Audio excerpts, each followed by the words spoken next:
اس زمانے کی بات تھی، بہت پرانی بات.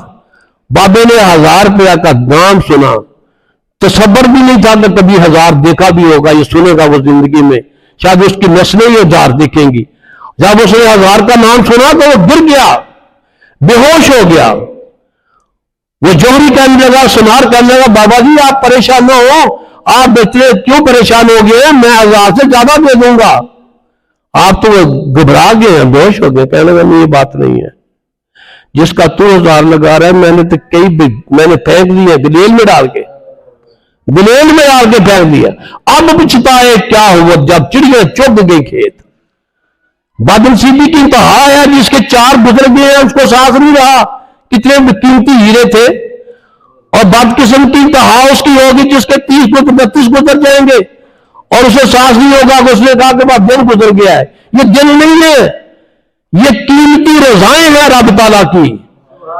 یہ رب تعالیٰ کی رحمتوں کا نزول ہے، اور ایسا نزول ہے جس کے بارے میں نبی باصر نے شاہ فرمایا، اے روزے دارو، داتن یا مسواک عصر کے وقت نہ کرنا، تیرے منہ سے نکلنے والی خوشبو رب کو بڑی پیاری ہے، رب کو بڑی پیاری ہے. لہذا خوش قسمتی کی انتہا ہے کہ اللہ تعالیٰ نے ہمیں تمام باتوں ہیں ان کا ذکر کیا گیا، ان کا اجر کتنا ہے. کسی عبادت کا اجر ہے 7 گنا زیادہ ہے، کسی کا 10 گنا زیادہ ہے، کسی کا 50 گنا زیادہ ہے، کسی کا 100 گنا زیادہ ہے، کسی کا 1000 گنا زیادہ ہے، کسی کا اس کو جیسے زیادہ ہے. لیکن روزہ ایک ایسی چیز ہے جس کے بارے میں ارشاد نے کوئی گناہ کا ذکر نہیں کیا، تداب کا ذکر نہیں کیا. رب تعالیٰ نے یہ ارشاد فرمایا، جس نے روزہ میرے لیے دیکھا میں خود اس کی جزا بن جاؤں گا. آپ بیٹا بیٹھ جائیں، میرا دھیان دوسرا چلا جاتا ہے. دوسری پڑھی گا، الصلاۃ والسلام علیکہ یا سیدی یا رسول اللہ وعلی آلہ وصحبہ یا سیدی. اچھا میں آپ کو کیونکہ اجر کی بات آ گئی ہے تو اس حوالے سے ایک بات کر کے بات کو ختم کریں گے. اللہ کا شکر ادا کرنا چاہیے کہ اس نے ہمیں یہ نعمت دی ہے. جو جانتے ہیں یہ نعمت کیا ہے، رمضان کی ختم ہونے پہ آتا ہے تو روتے ہیں ڈھائی مار مار کے، کہاں گئے وہ قیمتی دن جو بخشش والے تھے، رحمت والے تھے.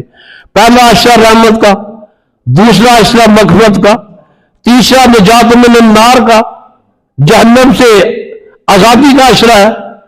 اور یار پہلا دن تیرا گزرے 1 لاکھ وہ بندے جن پر جہنم واجب ہو چکا ہے، اللہ تعالیٰ جہنم سے نکال کے جنت میں بھیج دے. ہر روز ہر رمضان میں 1 لاکھ دوزیوں کو جنت میں بھیجنے کا حکم ہوتا ہے. اور جب روز جمعے کا دن آتا ہے تو 10 لاکھ جہنمیوں پر جن پر جنت واجب ہو چکی ہے ان کو جہنم سے نکال کر جنت میں جانے کا حکم ہوتا ہے. سارا مہینہ اسی طرح چلتا ہے. ہر روز یعنی 30 لاکھ تو وہ بن گئے جو ہر روز جاتے ہیں، اور 10 30 لاکھ 40 لاکھ وہ بن جاتے ہیں. اور جب آخری دن آتا ہے رمضان شریف کا، جتنے پورے مہینے میں دوزیوں کو جنت میں بھیجا گیا تھا، آخری دن اس سے زیادہ دوزیوں کو جنت میں حکم ہوتا ہے جانے کا. انتہائی رحمت والا مہینہ ہے. ایک بات کو کر کے ختم کروں گا، وہ بات یہ ہے، اللہ تعالیٰ شاہ فرمایا میں خود اس کی جزا بن جاتا ہوں. ایک شخص غریب آدمی، بہت غریب آدمی تھا، زیادہ غریب تھا، آنکھ خراب ہو گئی تو کسی طبیب کے پاس گیا، جناب میری آنکھ خراب ہو گئی ہے. اس نے آنکھ کو دیکھا، اس نے کہا کہ تیری آنکھ کا علاج یہ ہے، اس میں شہد ڈالا جائے، لہذا 1 تولہ شہد دے دے، رات سونے سے پہلے آنکھ میں 1 قطرہ شہد ڈال لینا. اب اس نے حکیم سے بات سنی، بازار میں گیا، ایک سوداگر کے پاس گیا جو شہد کا کاروبار کرتا تھا. کہنے لگا جناب مجھے یہ پیسے لے لے اور 1 تولہ شہد دے دے. وہ سیٹھ آدمی تھا، سوداگر تھا، اس نے اپنے ملازم کو حکم دیا کہ 1 کنستر شہد کا اسے دے دو. اس نے کہا جناب اس نے 1 تولہ مانگا ہے، میں تمہیں کہتا ہوں نا 1 کنستر اس کو دے دو. اس نے کنستر دے دیا، وہ لے کے چلا گیا.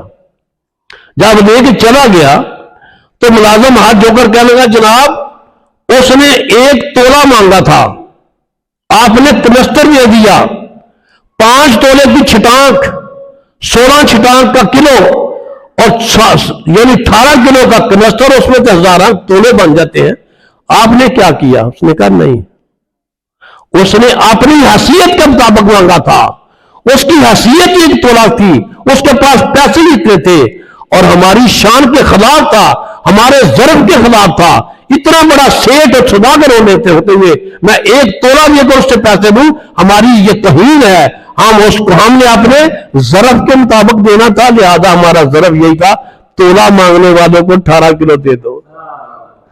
جب بندے کا یہ دنیا کا دستور یہ ہے تو جس کے ظرف کے بارے میں کیا کچھ جان سکتا ہے کہ رب کی اطاعت جب دینے پہ آتی ہے تو کیسے نواز دیتا ہے؟ جب ہم اس سے مانگیں گے تو کہے گا اچھا سب سے چھوٹی خواہش تیری یہی ہے نا، تیرے گناہوں کو معاف کرنا، روزے رکھ کر معاف کر دیں گے۔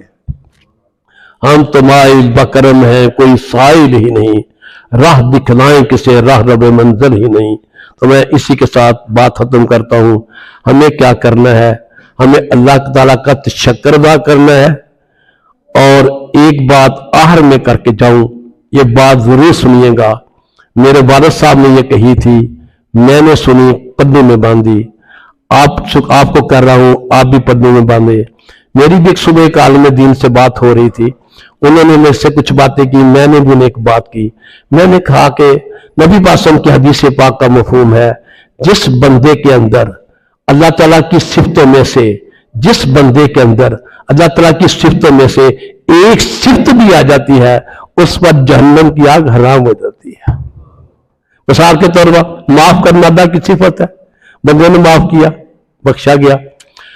اسی طرح رمضان پاک کے حوالے سے بات کرتا ہوں، نہ کھانا اللہ کی صفت ہے، بندہ بھی نہیں کھاتا روزے میں، اور کسی کو روزہ افطار کرانا اللہ کی صفت ہے، بندہ روزے دار بھی دوسرے کا روزہ افطار کراتا ہے۔